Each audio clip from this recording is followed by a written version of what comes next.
저는 한때 공산당의 추적과 체포를 피하려고 어쩔 수 없이 섬긴 가정에 몸을 피한 채 본분을 이행해야 했어요. 어느 날 책임자가 예배를 마치고 돌아와 사람을 분별하는 진리 원칙을 교제해 줬는데 그걸 들으면서 저도 모르게 속으로 부러운 마음이 들었어요. 역시 밖에 나가서 본분을 이행하는 게 좋구나. 예배도 많이 참여할 수 있고 진리도 많이 얻어서 진리에도 더 빨리 진입할 수 있잖아. 나처럼 문서 본분을 이행하느라 하루 종일 집 밖으로 나가지도 못하고 나는 지금 하는 사역 말고는 하루 종일 섬김 가정 부부랑 강아지랑만 지내고 있으니까 생활 반경도 너무 좁아서 만나는 사람도 거의 없잖아. 베개를 드러낼 기회도 없는데 그럼 나는 어디서 나 자신을 인식하지? 어디서 진리를 더 얻을 수 있지? 그때 저는 이런 생각을 했어요. 하나님은 사람에게 진리가 있느냐 없느냐에 따라 사람의 결말을 정하신다 했는데 내가 최후의 진리를 얻지 못하고 성품도 변화되지 않으면 그래도 구원받을 수 있을까? 이렇게 생각하니까 문서 본분을 이행하고 싶지 않았어요. 그래서 책임자에게 사람들을 많이 접하고 예배도 많이 드릴 수 있는 본분으로 조정해달라고 말하고 싶었어요. 근데 또 이런 생각이 들었어요. 이건 너무 이성적이지 못한 행동이야. 사람이 이행하는 본분은 자질이나 특기를 종합적으로 판단해서 안배된 건데 내가 이렇게 본분을 가리는 건 순종하지 않는 거잖아. 컴퓨터를 들여다보면서 이런저런 생각에 마음을 안정할 수 없었어요. 다음 날 오후에도 책임자가 예배드리러 나서는 걸 보는데 정말 부러웠어요. 책임자를 맡으니까 정말 좋겠다. 항상 리더랑 예배드리면서 진리도 많이 깨닫고 각 팀에 가서 진리로 문제를 해결하는 훈련도 할 수 있으니까 매일 얻는 것도 많을 거야. 그럼 생명이 얼마나 빨리 자랄까? 문서 본분을 하면서 집에서 한 발짝도 안 나가는 게 안전하긴 하지만 예배를 거의 못 드리는데 내가 어디서 진리를 얻겠냐고. 저는 속으로 참지 못하고 문서 본분을 하기 싫다고 불평을 터뜨렸어요. 하지만 책임자가 지금 당장 문서 본분을 맡길 사람을 찾기가 쉽지 않다고 했던 말이 떠올랐어요. 내가 이 본분을 하고 싶지 않다고 하면 교회에 폐를 끼치는 거 아닐까? 일단은 이행하고 있을 수밖에 없어. 저는 사역은 계속 하고 있었지만 마음속에는 부담이 없었어요. 그러던 중에 이틀 동안 컴퓨터가 계속 먹통인데다 저도 본분에 마음을 쓰지 않다 보니 사역이 지체되는 일이 생겼어요. 책임자는 저에게 외적으로만 원인을 찾지 말고 제 내적 상태를 반성해야 한다고 일깨워줬어요. 그래서 저는 최근에 드러난 제 내적 상태를 책임자에게 털어놓았어요. 그 말을 듣고 책임자가 이렇게 묻는 거예요. 그럼 진리를 구해서 내적 상태를 해결했나요? 자매님은 드러난 폐괴도 진리를 구해 해결하지 않고 눈앞에 공과도 배우지 않고 있는데 본분만 바꾼다고 해서 공과를 배울 수 있을까요? 책임자가 던진 그 말에 저는 말문이 막혔어요. 그가 한 말은 정말 맞았어요. 저는 눈앞에 있는 일에서 공과를 배우고 진리를 구해 제 폐괴를 해결하는데 집중해야 했어요. 그 후 하나님 말씀을 봤어요. 하나님의 말씀에는 전부 사람이 갖추어야 할 진리와 사람에게 아주 이롭고 도움이 되는 것들이 들어있다. 그것은 너희에게 필요한 자양분이자 영양분으로 정상 인성을 회복하는 데 도움을 주는 사람이 반드시 갖춰야 할 진리이다. 너희가 하나님의 말씀을 실행할수록 너희의 생명은 더 빨리 성장하며 하나님의 말씀을 실행할수록 진리는 더욱 명확해진다. 너희의 분량이 커지면 영계의 일을 꿰뚫어 볼 수 있으며 더욱 강력한 힘으로 사탄을 이길 수 있다. 너희가 깨닫지 못한 수많은 진리 역시 하나님의 말씀을 실행할 때 분명히 깨달을 수 있다. 많은 사람이 하나님 말씀의 표면적 의미를 깨닫는 데 만족하고 도리적인 글귀를 채우는 데에만 집중할 뿐 실행에서 더 깊이 들어가는 것에는 신경을 쓰지 않는다. 이것이 바리새인의 작태가 아니겠느냐. 이렇게 해서 하나님의 말씀을 생명으로 삼아라 라는 말의 실제를 갖출 수 있겠느냐. 사람의 생명은 하나님의 말씀을 실행했을 때 생기는 것이지 말씀을 보는 것으로 생기지는 않는다. 하나님의 말씀을 깨닫기만 하면 생명과 분량이 생길 거라고 여겼다면 내 인식은 치우친 것이다. 하나님의 말씀은 진리를 실행했을 때에야 참되게 깨닫는 것이다. 너는 진리는 실행했을 때 깨닫는다는 말을 이해해야 할 것이다. 오늘 내가 하나님의 말씀을 본 후에 그저 하나님의 말씀을 알게 되었다고 할 정도는 되겠지만 하나님의 말씀을 깨달았다고 할 수는 없다. 어떤 이는 진리를 실행하기 전에 반드시 먼저 진리를 깨달아야 한다고 말한다. 이 말은 절반만 맞을 뿐 100% 정확하다고는 할 수 없다. 내가 어떤 진리를 알지 못하고 있다면 너는 그 진리를 체험하지 못한 것이다. 설교를 들으면 언뜻 이해한 것 같은 느낌이 들지만 그것은 진정으로 깨달은 것이 아니다. 그저 진리의 글귀를 갖췄을 뿐 진리의 참뜻을 갖춘 것은 아니다. 진리의 겉껍데기를 안다고 해서 진리를 이해하고 깨달았다고는 할 수 없다. 진리의 참뜻은 모두 체험 과정에서 얻는 것이다.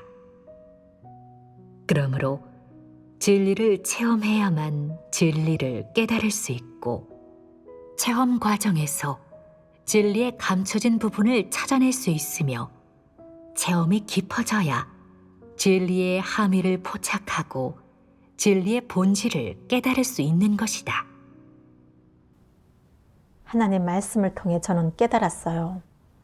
진정으로 진리를 깨닫기 위해서는 실생활 속에서 진리를 실행하고 거기에 진입해야 해요. 실행을 중요하게 여기는 사람만이 진리의 본질을 깨달을 수 있어요. 단지 하나님 말씀을 읽거나 다른 사람의 교제를 듣기만 하고 정작 실행과 진입을 중요하게 여기지 않는다면 그건 그저 도리만 아는 것일 뿐 진짜로 진리를 깨달은 건 아니에요. 전에 알고 지냈던 리더 2사람이 떠올랐어요. 그들은 매일 아침 일찍 일어나서 밤늦게까지 사역에 매달렸어요. 여기저기 형제 자매들과 예배드리며 교제했고 하나님 말씀도 꽤 많이 봤어요. 윗선 리더와도 자주 예배를 드렸고요.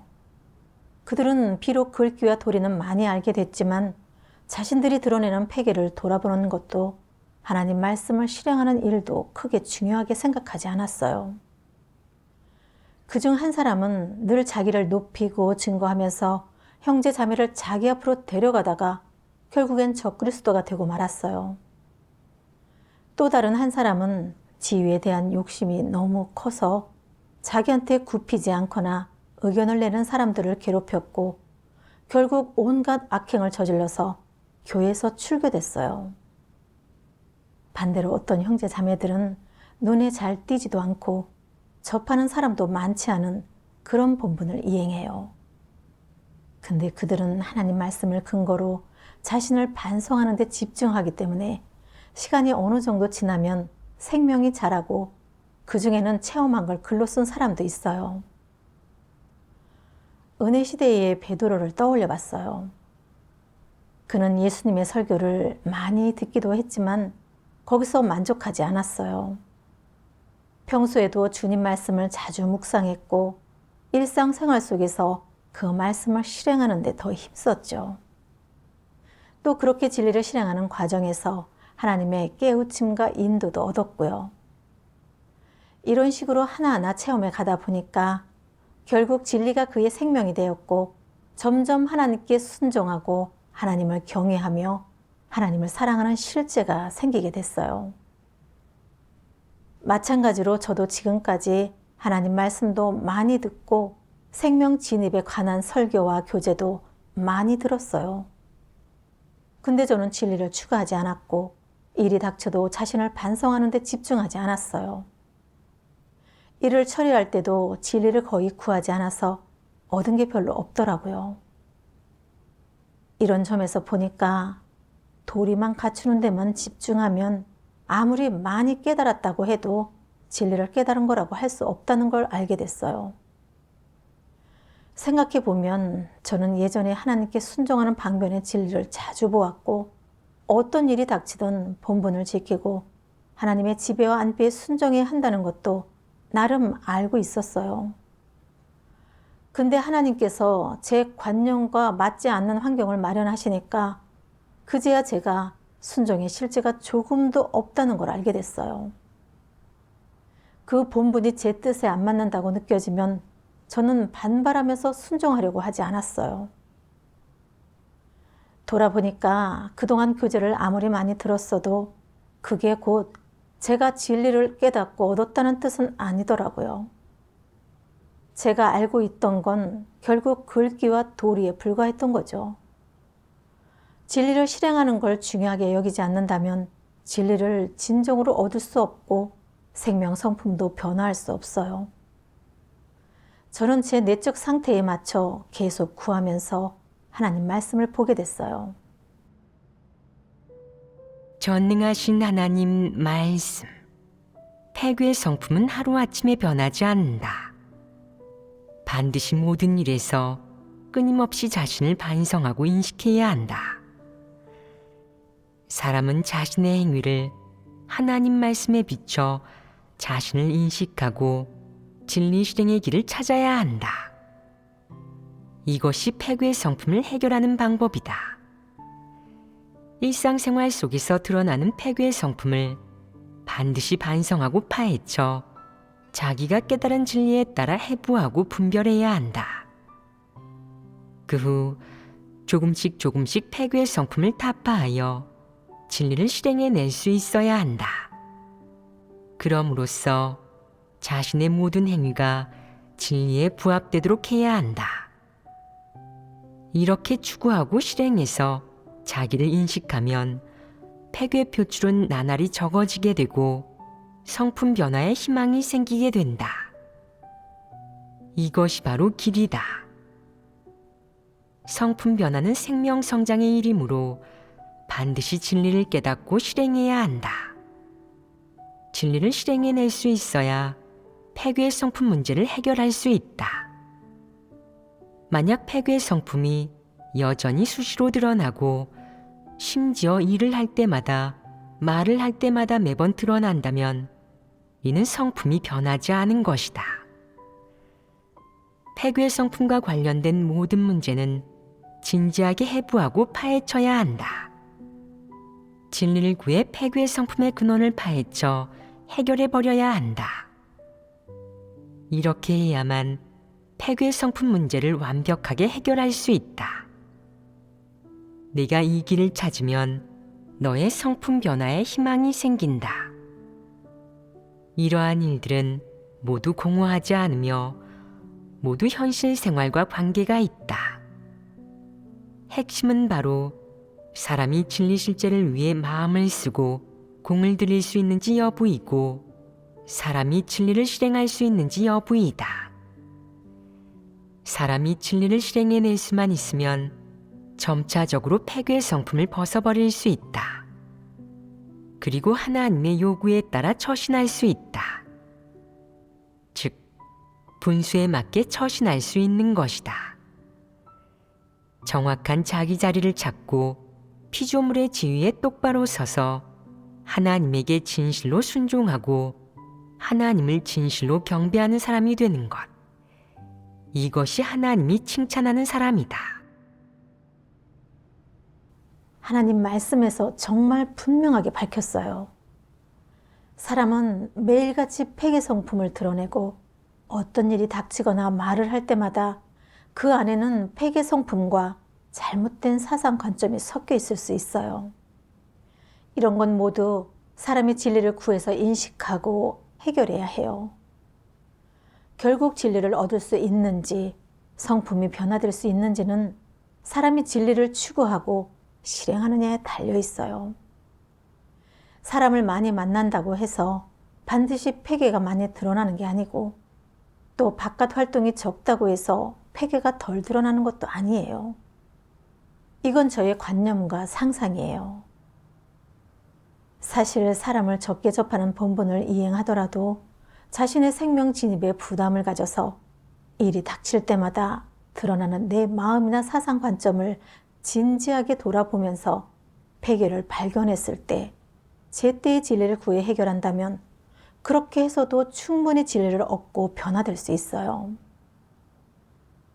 생각해 보니까 지금은 본분을 이행하면서 사람을 많이 접하지는 않지만 사역하는 과정에서 폐괴가 많이 드러나더라고요. 어떤 때는 사역이 바빠서 밤을 새워야 할 때도 있었는데 저는 눈이 좀 안 좋아서 무리하면 더 나빠질까 봐 걱정이 됐어요. 혹시라도 눈이 더 안 좋아져서 본분을 이행하지 못하게 되면 구원받지 못할까 봐 몸을 사리다 보니 사역을 지체시킨 적도 있었고요. 또 어떤 때는 본분을 건성으로 이행했어요. 그래서 세세하게 점검해야 하는 사역을 제대로 확인하지 않아서 결국 사역을 다시 해야 했고 사역 진도도 지연시킨 적이 있었어요. 이걸 보면서 제 안에 있는 양아치 기질이 정말 심각하다는 걸 느꼈고요. 또 예전에 맡았던 본분을 떠올려 보면 그때는 매일 예배드리고 사람도 많이 만나느라 늘 바빴어요. 그때 폐괴가 많이 드러났지만 본분이 너무 바빠서 시간이 없다는 핑계로 자신을 돌아보지 않았고 진리를 구해서 제 폐괴를 해결한 적도 거의 없었어요. 많은 일을 겪으면서 그만큼 폐괴도 많이 드러냈지만 진리는 얼마 얻지 못했죠. 지금도 저는 문서 본문을 이행하면서 매일 일에만 매달릴 뿐 하나님 앞에 나아가 제 폐괴를 반성할 때가 거의 없더라고요. 본분 이행을 제외한 대부분의 시간은 머릿속에 텅 비어 있거나 육적인 즐거움이나 가족에 대한 정, 또 명예와 지위와 같이 진리와 상관없는 것들만 생각하면서 지내다 보니 생명 진입에서는 별다른 성장도 없었고요. 그래서 진리를 얻는 데 있어서는 어떤 본분을 이행하느냐가 중요한 게 아니라 사람이 자신을 돌아보는 걸 중요하게 생각하는지, 폐괴가 드러났을 때 그걸 진지하게 대하면서 노력을 기울여 해결하려고 하는지가 더 중요하다는 걸 알게 됐어요. 만약 진리를 구하지도 자신을 반성하지도 않는다면 설령 책임자 자리에 있어도 진리를 얻을 수 없고 구원받을 수도 없어요. 이런 사실을 마주하고 나서야 제 관점이 얼마나 황당하고 잘못됐는지 비로소 깨닫게 됐어요. 진리를 깨닫지 못한 채 잘못된 관점으로 일을 바라봤기 때문에 저는 늘 이 본분에서 벗어나고 싶어 했고 하나님의 주제와 안배에도 순종하지 않았어요. 본분에도 마음을 쏟지 않았는데 이대로 계속 가다가는 사역을 지체시키고 하나님께 버림받을 수밖에 없겠더라고요. 진리를 추구할 때는 올바른 사상 관점이 얼마나 중요한지 알게 됐어요. 이걸 깨닫고 난 뒤에는 더 이상 본분을 가리지 않게 됐어요. 그리고 지금 이행하고 있는 본분의 기회를 꽉 붙잡아서 일이 생겼을 때 제 생각과 관점을 잘 살펴서 바로바로 진리를 구해서 해결하기로 했고요. 또 돌아보는 과정에서 제가 지금 이 본분에 순종하지 못했던 이유가 단지 잘못된 관점 때문만이 아니라 복받으려는 속셈에 지배받았기 때문이라는 걸 깨달았어요. 저는 이 본분을 이행하면 진리를 많이 얻지 못하고 그만큼 복받을 희망도 작을 거라고 생각해서 이 본분을 이행하지 않으려 했던 거예요. 저는 하나님을 믿고 본분을 이행한 제 속셈이 잘못됐다는 걸 깨닫고 이 하나님 말씀을 봤어요. 전능하신 하나님 말씀. 사람은 다 복을 받고 상을 얻고 면류관을 얻기 위해 하나님을 믿는다. 모든 이가 마음속에 이런 속셈을 갖고 있지 않느냐. 사실 누구나 마음속에 이런 속셈을 갖고 있다. 이는 사실이다. 사람이 그런 속셈을 항상 말로 내뱉지 않아도 나아가 복을 받으려는 자신의 속셈과 욕망을 숨겨도 마음 깊은 곳에 그 욕망, 그 속셈과 동기는 한 번도 흔들린 적이 없다. 사람이 영적인 이론을 얼마나 많이 알고 어떤 체험적 인식이 있든 어떤 본분을 이행할 수 있든 얼마나 많은 고난을 겪으며 얼마나 많은 대가를 치르든 마음 깊은 곳에 숨겨진 복받으려는 속셈은 영원히 포기하지 않는다. 또 사람은 언제나 이 복받으려는 속셈을 위해 고생을 마다치 않고 바쁘게 뛰어다닌다. 이는 사람의 마음 가장 깊은 곳에 있는 것 아니더냐.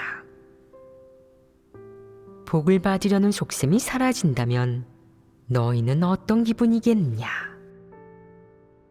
어떤 태도로 본분을 이행하고 하나님을 따르겠느냐?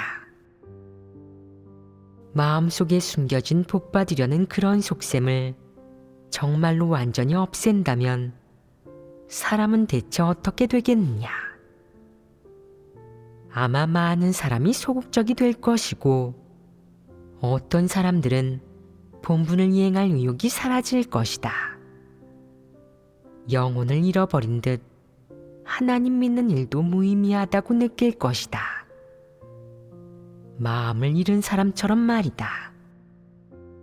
그래서 복받으려는 속셈이 사람의 마음 깊은 곳에 숨겨진 것이라고 하는 것이다. 하나님 말씀에서 밝힌 게 딱 제 내적 상태였어요. 제가 하나님을 믿으면서 버리고 헌신하거나 수고하며 사역한 목적이 결국 복을 받기 위해서였더라고요. 만약 복을 못 받는다고 생각하면 본분을 이행할 열정이 사라지고 무슨 일을 해도 의욕이 나지 않았어요. 저는 하나님을 믿기 시작한 이후로 계속 열정적으로 본분을 이행했어요. 직장과 결혼을 포기하고 본분을 이행하면서 고생도 감수하고 대가도 치렀죠. 그런데 문서 본분을 맡게 된 뒤에는 이 본분을 이행하면 밖에 나가 예배드릴 기회도 적고 진리를 얻을 기회도 적어서 구원받는 데 지장이 생길 거라고 생각했어요. 그래서 책임자한테 본분을 바꿔달라고 요청하고 싶었죠. 또 리더가 저한테 안배해준 본분이 적절하지 않다고 불평하면서 본분을 대충 이행하기 시작했고 일도 미루면서 사역을 지체시켰어요. 제가 버리고 헌신하면서 본분을 이행했던 목적이 그저 복을 받고 싶은 욕심을 채우기 위한 거였더라고요. 저는 하나님을 믿으면서도 제 이익만 생각했고 본분 이행을 복받기 위한 도구로 취급했어요. 그래서 제가 복을 받는데 유리해 보이는 본분은 적극적으로 협력하고 그렇지 않다고 느껴지면 소극적으로 대하고 거부감까지 들었어요. 이건 하나님께 순종하고 하나님을 만족해 하려는 게 아니라 피조물로서의 본분을 이행하려는 것도 아니었고 하나님께 일말의 진심도 없는 태도였어요. 이런 식으로 계속 추구한다면 하나님께 미움 사고 그러다 결국 하나님께 도태될 수밖에 없어요. 저는 교회의 안배에 순종하고 맡은 본분에도 마음을 쏟아 진지하게 임해야 해요. 그리고 일이 닥치면 저를 돌아보고 공과를 배우는 데 집중하면서 성품 변화를 추구해야 해요. 그 뒤로는 저한테 닥치는 일에서 공과를 배우는 데 집중했어요. 섬김 가정의 한 형제는 열정적으로 본분을 이행하지만 생명 진집은 그다지 중요하게 생각하지 않더라고요. 저는 예전에 늘 좋은 마음으로 그를 도와주려고 했는데 일이 있을 때마다 무턱대고 형제에게 자신을 돌아보라고 하는 바람에 오히려 형제에게 반발과 반감을 샀어요. 그런데도 저는 형제가 제 선의를 몰라준다면서 억울해했어요. 돌아보니까 제 안에 교만한 성품이 있어 다른 사람에게 제 말을 따르라고 강요했다는 걸 알게 됐어요. 사람들을 도울 때도 원칙이 없었던 거죠. 그 후에 사랑으로 남을 돕는 원칙을 보면서 사람을 도울 때는 적어도 상대를 넘어지게 해서는 안 되고 유익을 얻게 해야 한다는 걸 알게 됐어요. 또 그 사람의 분량에 맞게 대하고 차근차근 교제하면서 도와야지 제 말을 들으라고 강요해서는 안 된다는 것도 깨달았고요. 또 다른 하나는 예전에 많은 형제자매들이 타지로 나가 복음을 전할 때 저는 몇 가지 이유로 가지 못하게 돼서 마음이 소극적으로 변하고 낙담했었어요. 왜 저에게 이런 일이 닥치게 하셨느냐며 하나님을 원망하기도 했고요. 그 후에 진리를 구하는 데 집중하면서 하나님 말씀을 통해 반성해 보니 제 안에 숨겨져 있던 복받으려는 속셈과 잘못된 관점을 인식하게 됐어요.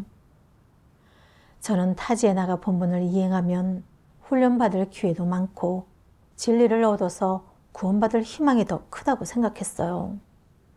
근데 그 목적을 이루지 못하니까 소극적으로 변하고 원망했던 거죠. 저는 피조물로서 창조주의 지배와 안배에 순종해야 한다는 걸 깨달았고 사람이 진리를 얻을 수 있는지는 그 사람의 진리를 위해 노력하고 대가를 치렀냐에 달려있지 어디서 본분을 이행하는지와는 관계가 없다는 걸 깨달았어요. 저는 마땅히 제 본분을 잘 지키고 지금의 상황에서 진리를 추구하면서 공과를 배우고 맡은 본분을 제대로 이행해야 해요. 이게 제가 추구해야 할 방향이죠.